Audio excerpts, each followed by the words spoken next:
Okay, it's my first ever car video for ESO. I'm going to put some game footage in the background, so to give you something to look at. So I had a couple of things on my mind. I see the word, number one, I see the word zergling used a lot, and sometimes I think it applies and sometimes I think it doesn't. And I just want to clear up exactly what I think about it. And what I think a zergling is, or should be used to refer to, is a person who absolutely refuses to fight, either one-on-one or even outnumbered, but they will only fight if they have the numbers on their side.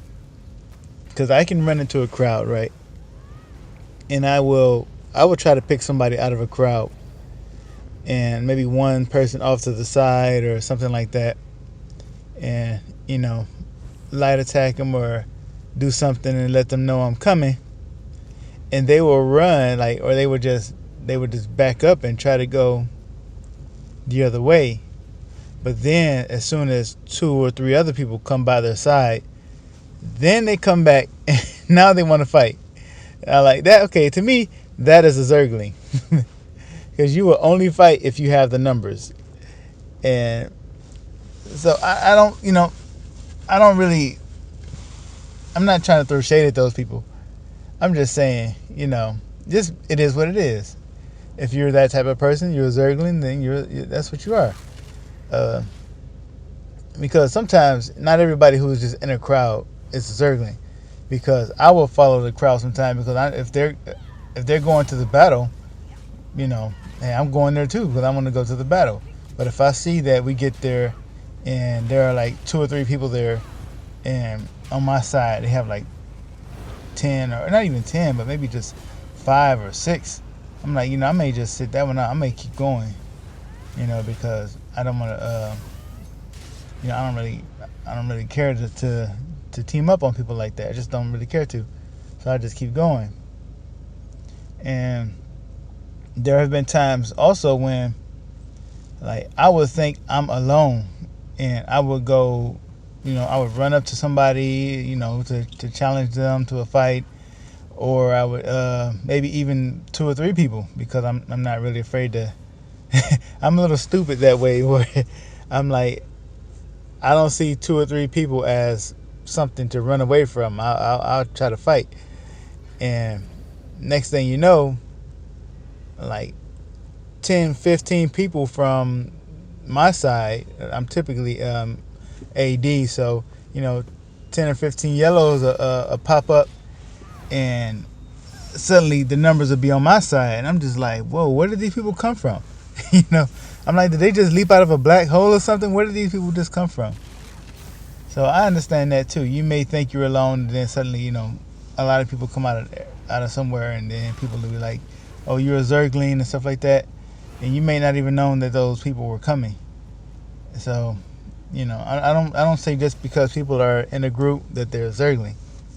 Typically, I think a zergling is just somebody who is really defined by their unwillingness to fight one-on-one, or even against 2 people. I mean, look, I understand not everybody wants to fight an unfair fight. You think you're going to lose, then yeah, you don't want to fight that. But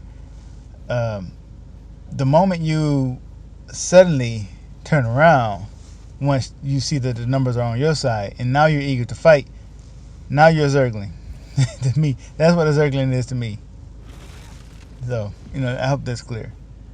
And the other thing I wanted to talk about was, all right, the current state of PvP in Cyrodiil. To me, it's been pretty good. I think it's much better seeing skills hit you than procs that you can't, fighting somebody who is loaded up with procs, that's like an outnumbered fight. Even if it's one-on-one, it feels outnumbered, because they're on autopilot. A lot of their skills are firing on autopilot. But I mean, other than that, it's okay. It's just, we have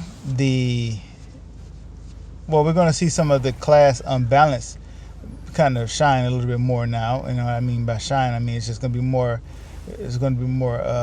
obvious and you're going to be harder to ignore. But I think what really makes some classes hard to fight, like Sorks and Nightblades, are the fact that they can engage and disengage whenever they want. They have mobility and they have defense. Like the Nightblade, they can cloak. Like you smack them, the same with the Sork really, but you smack them real hard and you want to go for the finisher, they cloak and now you can't find them anymore, right? And then like once your back is turned, now they're coming back at you again. And so you can't really disengage a fight from a Nightblade, but they can disengage from you anytime. And that's one of the frustrating things about PvP, really. And with the Sork, it's sort of the same way. You hit them real hard, and now they're on their heels, and you want to go for the finisher. Bam, they streak, and now they can reset the fight. You know, they can streak far away and be light attacking you from a mile away. Like, what? Am I supposed to come over there?